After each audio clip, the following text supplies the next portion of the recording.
Assalamualaikum, halo, ketemu lagi sama gua, Bang Azam, di Spotlight di kanal Abacu Talks. Hari ini gua akan mewawancarai seorang wanita yang buat gua sendiri udah nggak asing lagi. Gua udah kenal dari kecil dan gua udah sering banget berinteraksi sama beliau.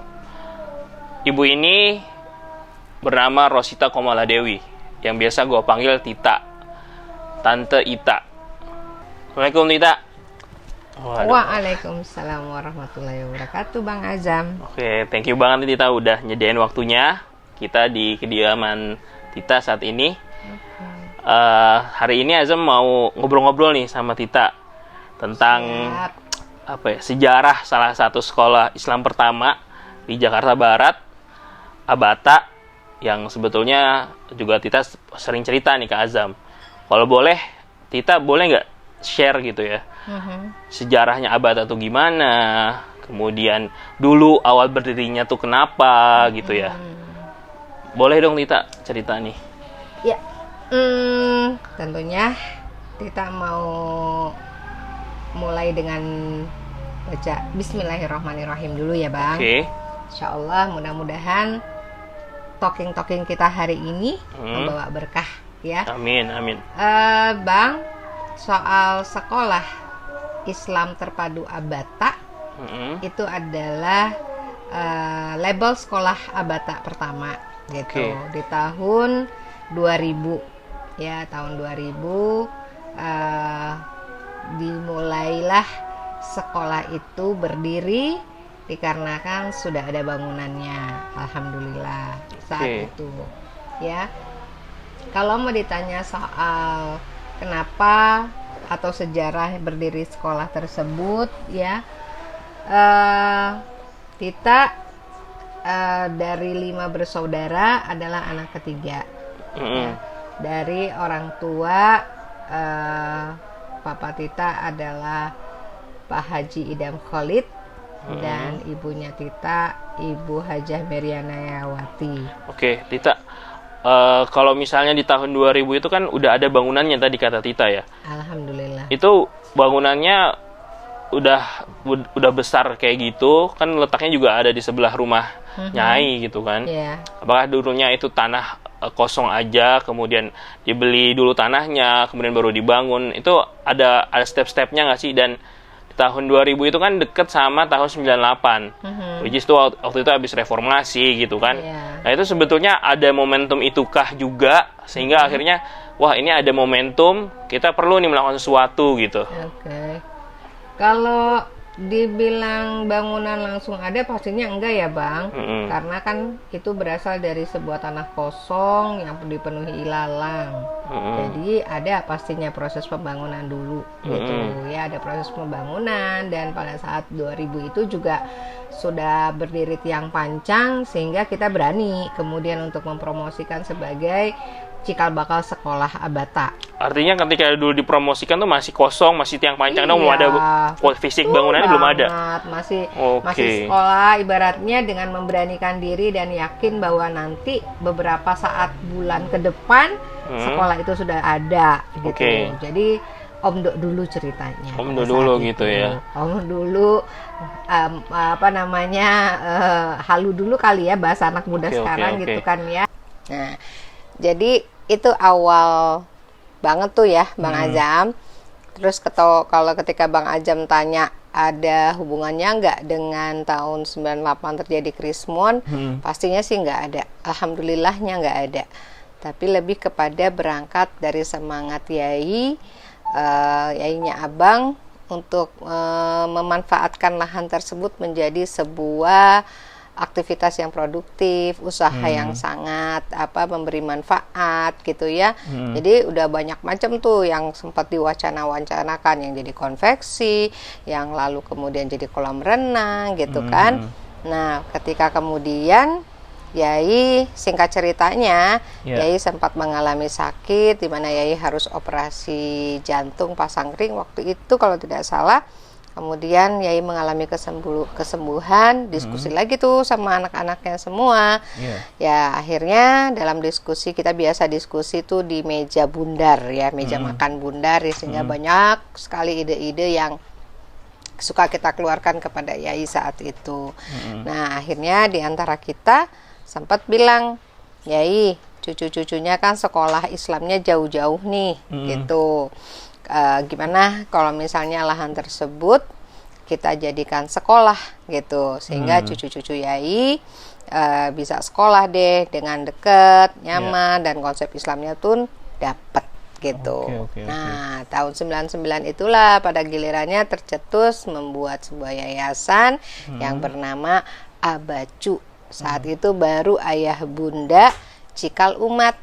Nah, itu nama awalnya, baru Ayah Bunda Cikal Umat gitu ya. Bahwa semangatnya Yai ada Ayah Bunda Cikal Umat itu adalah orang tua yang akan kemudian membentuk peradaban dari umat yang dididik lewat sekolah yang Yai mau dirikan. Begitu awal-awalnya tuh, Bang. Tahun 99. Nah, kalau angkatan pertama waktu itu mulai tahun berapa tuh berarti, Tita? Kalau angkatan pertama itu setelah 2000 itu kita buka pendaftaran sambil bangunannya berlangsung. Nah, kita otomatis menawarkan pembelajaran tahun pelajaran 2001-2002. Nah, Jadi itulah angka 2001 ya? Iya, 2001-2002 itu adalah angkatan pertamanya Abata. Nah, di situ cucu Yai berapa orang ya yang udah mulai sekolah? Aida, Abang Amar, Amar, Umair, lalu Salman. Nah, itu yang mulai sekolah pertama. Bukannya Aida anaknya Tita ini yang pertama? Nah, 2001-2002 itu TK dulu, Bang. Oh, TK dulu. Jadi awalnya TK SD, dulu, ya? jadi bangunan itu baru lantai pertama. Lantai pertama dan proses lantai kedua. Nah, jadi tahun berikutnya baru kita buka untuk SD ketika 2002, 2003. Ya, ketika gitu. lantai 2-nya sudah jadi beberapa lokal sambil mempersiapkan lantai ketiga. Nah, kita buka deh. Paralel gitu ya. Iya, jadi berjalan terus gitu. Okay. Nah, itu Aida angkatan pertamanya Abata. Yang SD ya, yang SD gitu loh. Oh gitu. Nah, kalau Tita sempat cerita ke Azam kalau misalnya Abata ketika itu kan bisa dibilang ya belum jadi full gitu kan. Sampai akhirnya sempat pakai garasi mobil Yai ketika itu. Iya. Itu buat apa emang garasinya tuh, Tita? Itu proses pendaftaran di situ. Oh, proses pendaftaran di garasi kan, itu. Iya. Karena kan tanahnya masih tanah lapang masih kotor lah ya. Kalau tanah becek sih enggak, karena ditumbuhi sama kebun-kebun. Jadi alang-alang, lalu ada pohon jambu monyet segala macam. Nah, itu kan proses dibersihkan dulu, diuruk dulu. Jadi pokoknya ketika Yai sudah firm dengan usulan-usulan anak-anaknya bahwa oke, siap, jadi kita jadikan tanah itu adalah sekolah, kita merintis usaha pendidikan gitu ya, untuk melahirkan generasi Islam yang kuat, yang tangguh ya, dan Yai juga tetap bisa menyaksikan cucu-cucunya ya, dan anak-anak lainnya bisa menikmati sekolah di sana. Nah, kemudian barulah itu Yai pangkas dulu kan, proses pembangunan dengan memangkas menjadi tanah lapang, lalu ada proses pembangunan. Jadi semua anak-anak itu Yai libatkan. Kalau untuk pembangunan diserahkan kepada Papa Elan saat itu, untuk bagaimana mengkonsep dan segala macam. Lalu kemudian Abi juga berperan di situ untuk kemudian mengontrol kegiatan dan sebagainya. Kebetulan untuk muatan konsep pendidikannya diserahkanlah kepada Ami Bukhari dan Tita. Oh gitu. Kalau Papa Ilan tadi kan suami dari Tante Evi, anak dari Yai, kemudian Tita sama Ami Bukhari. Betul. Bisa dibilang nih, terus dana juga dari Yai gitu kan. Betul. Jadi swadana, tenaga juga gitu ya. Betul banget. Oke, berarti itu dari keluarga kita buat masyarakat gitu. Kemudian kan bisa dibilang nih Abata nih secara lokasi kan masuk gang perumahan gitu ya. Dan juga bisa dibilang nggak bukan yang ada di perumahan elit atau gimana gitu. Perumahan rakyat. Nah, ketika kita ngebangun mungkin ada truk-truk lewat, mungkin ada ya banyak lah material-material gitu kan. Sebetulnya kalau penerimaan dari masyarakat ketika tahu bahwa ada sekolah Islam akan dibangun di situ tuh gimana sih ketika itu kita? Itu yang kalian anak muda harus belajar dari karakternya yaimu ya. Yai itu adalah orang yang sangat menghormati tradisi, sangat menghormati para tetua-tetua, menghormati tetangga kiri kanan ketika beliau ingin mewujudkan sesuatu, apapun itu gitu ya. Jadi ketika akhirnya itu rencana ke depan akan membuat sekolah, Yai menemui para tokoh-tokoh masyarakat di sekitar Serengseng gitu ya, tokoh-tokoh masyarakat, tetangga kiri kanan yang pasti akan berimbas pada proses pembangunan dan kemungkinan ke depannya seperti apa.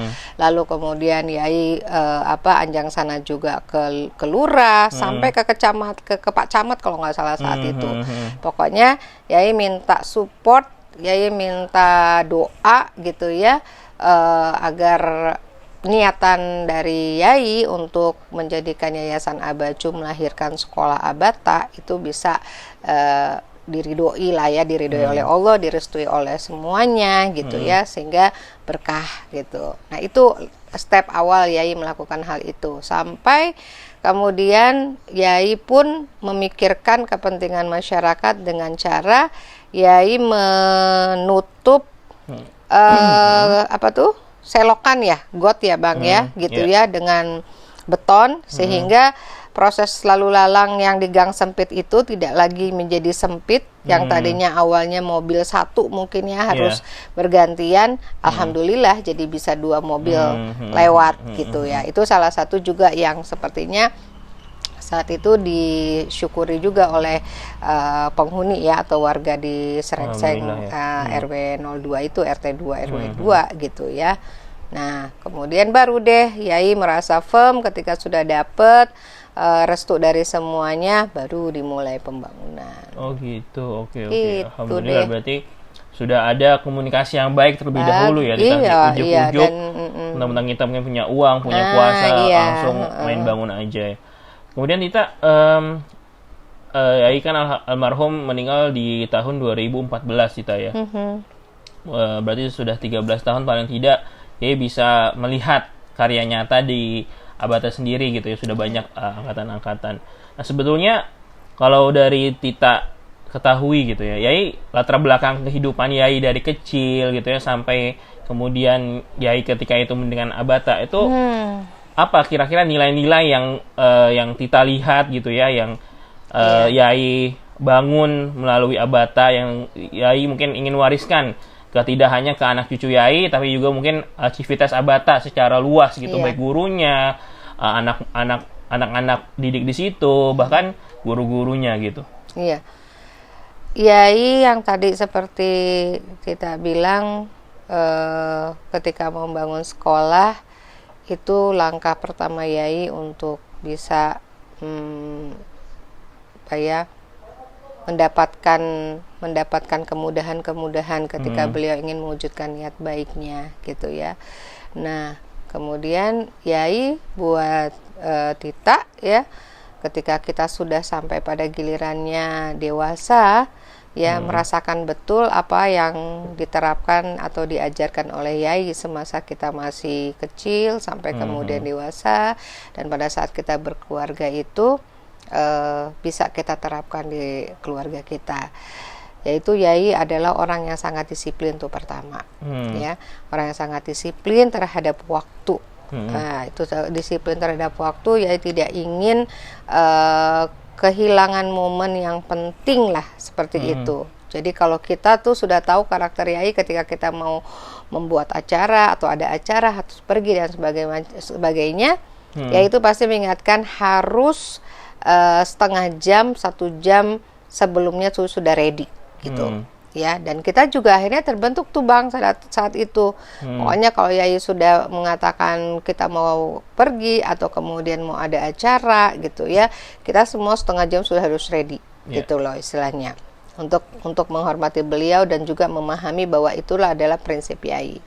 Ya, kemudian Yai adalah orang yang sosoknya tuh ramah banget Bang. Gitu ya, ramah, melayani gitu ya, tidak membeda-bedakan status sosial gitu ya.